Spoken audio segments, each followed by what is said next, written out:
नमस्कार मित्रांनो.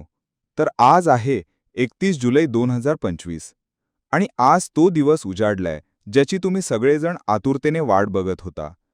आज तो निकाल लागणार आहे ज्यासाठी सगळ्यांच्या हृदयाची धडधड वाढली असेल. अगदी छातीत धडधड नाही तर धाकधूक लागून राहिली असेल. आज येणार आहे आपलं अलॉटमेंट, कॅप राऊंड 1चं अलॉटमेंट. सगळे विद्यार्थी, त्यांचे पालक, नातेवाईक सगळेच या एकाच गोष्टीची वाट बघतायत की आपल्या मुलाला किंवा मुलीला कोणतं कॉलेज लागणार आहे.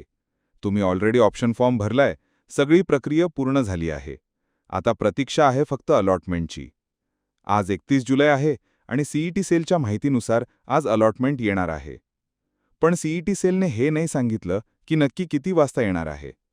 पण मागच्या वर्षीच्या पॅटर्ननुसार जेव्हा आपण ते तारीख देतात तेव्हा निकाल हा नेहमी संध्याकाळीच लागतो. हो, नेहमी संध्याकाळीच लागतो.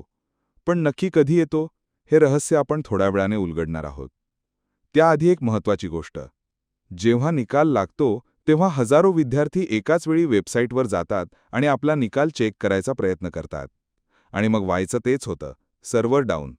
म्हणजे तुम्ही तर वेबसाईट बघणारच, पण तुमच्यासोबत आई-वडील, भाऊ-बहीण, काका-मामा, आत्या-मावशी, अख्खं गाव वेबसाईटवर तुटून पडतं.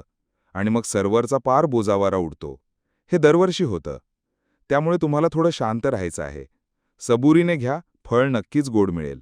वेबसाईट ओपन नाही झाली तर 1 तासाने प्रयत्न करा. तरी नाही झाली तर अजून 1 तासाने प्रयत्न करा. पण डोकं शांत ठेवा. कारण हे दरवर्षी होणारं महाभारत आहे आणि यावर्षीही होऊ शकतं. ठीक आहे, तर मग मुख्य प्रश्न, निकाल कधी येणार? किती वाजता येणार? कारण सीईटी सेलने तर फक्त 31 जुलै तारीख दिलीये. तर आमच्या मागच्या 3-4 वर्षांच्या अनुभवानुसार आणि ट्रेंडनुसार कॅप राऊंड 1चं अलॉटमेंट, जे सर्वात महत्त्वाचं असतं, ते साधारणपणे संध्याकाळी 7 वाजण्याच्या आसपास येतं. हो, तुम्ही बरोबर ऐकलं. संध्याकाळी 7 वाजण्याच्या सुमारास आपल्या कॅप राऊंड 1चं अलॉटमेंट येऊ शकतं. त्याच्या आधी आलं तर उत्तमच, पण त्याला उशीरसुद्धा होऊ शकतो. जसं तुम्ही पाहिलं असेल, आपली प्रोव्हिजनल आणि फायनल मेरिट लिस्ट यायला रात्रीचे 9:12 वाजले होते. या निकालासाठी तर विद्यार्थी अजून जास्त उत्सुक असतात, त्यामुळे सर्व्हरवर लोड जास्त असतो. तर साधारण 7 ते 9 किंवा 10 वाजेपर्यंत निकाल येऊ शकतो. पण 7 वाजता येण्याची शक्यता जास्त आहे. आता निकाल आल्यानंतर तो चेक कसा करायचा? चला, सर्वात आधी ते समजून घेऊया. आपण इथे समजणार आहोत की अलॉटमेंट कसं चेक करायचं.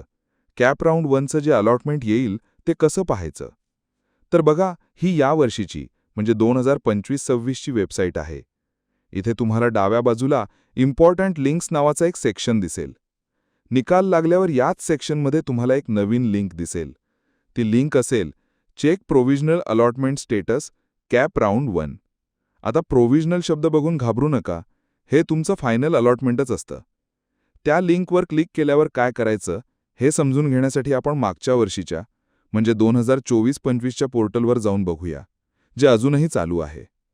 तिथे एका विद्यार्थ्याचा डेटा टाकून आपण बघूया की निकाल नक्की दिसतो कसा.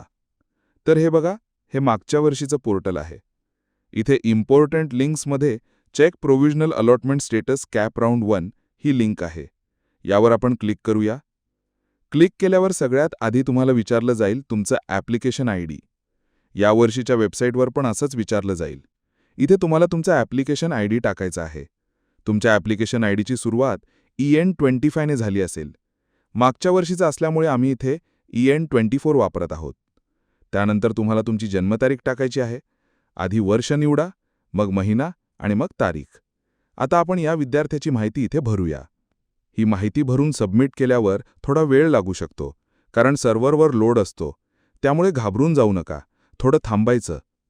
तर हे बघा, पेज ओपन झालं आहे. मागच्या वर्षीचं आहे हे. यात सर्वात वर तुमचा ॲप्लिकेशन आयडी दिसेल. त्याखाली असेल पर्सनल डिटेल, म्हणजे तुमचं नाव, जेंडर, कॅटेगरी वगैरे सगळी माहिती दिसेल.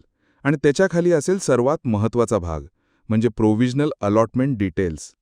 हो, हेच आहे तुमचा कॅप राऊंड 1चं अलॉटमेंट. यात काय काय दिसणार आहे ते नीट बघा. सर्वात आधी इन्स्टिट्यूट अलॉटेड, म्हणजे तुम्हाला कोणतं कॉलेज मिळालंय. जसे या विद्यार्थ्याला Yashwantrao Chavan college of engineering Nagpur मिळालं होतं. त्यानंतर कोर्स अलॉटेड, म्हणजे कोणती ब्रांच मिळाली आहे. या विद्यार्थ्याला इलेक्ट्रॉनिक्स इंजिनिअरिंग मिळालं आहे. मग आहे चॉईस कोड, म्हणजे तुम्ही भरलेल्या ऑप्शनचा कोड काय होता. त्यानंतर बेनिफिट टेकन, म्हणजे तुम्हाला कोणत्या कॅटेगरीचा किंवा कोट्याचा फायदा मिळालाय. जसं या विद्यार्थ्याला SC कॅटेगरीमधून सीट मिळालेली आहे. पुढे आहे सीट टाईप अलॉटेड, म्हणजे नक्की कोणती सीट मिळाली आहे. जसं की जनरल SC. आणि सगळ्यात महत्त्वाचा म्हणजे प्रेफरन्स नंबर अलॉटेड, म्हणजे तुम्ही ऑप्शन फॉर्ममध्ये भरलेल्या कॉलेजांपैकी कितव्या नंबरचं कॉलेज तुम्हाला लागले. या विद्यार्थ्याला त्याचा 25वा प्रेफरन्स लागला होता. त्याखाली कॅप राऊंड, तुमचा स्टेट जनरल मेरिट नंबर आणि CETचा पर्सेंटाईल दिसेल. तर यात असेल सर्वात महत्त्वाचं म्हणजे तुम्हाला कोणतं कॉलेज मिळालं, कोणती ब्रँच मिळाली आणि कितव्या नंबरचा प्रेफरन्स मिळाला. यावरून तुम्ही ठरवू शकता की तुम्हाला मिळालेल्या कॉलेजच्या वरची कॉलेजेस किती रँकला क्लोज झाली आहेत.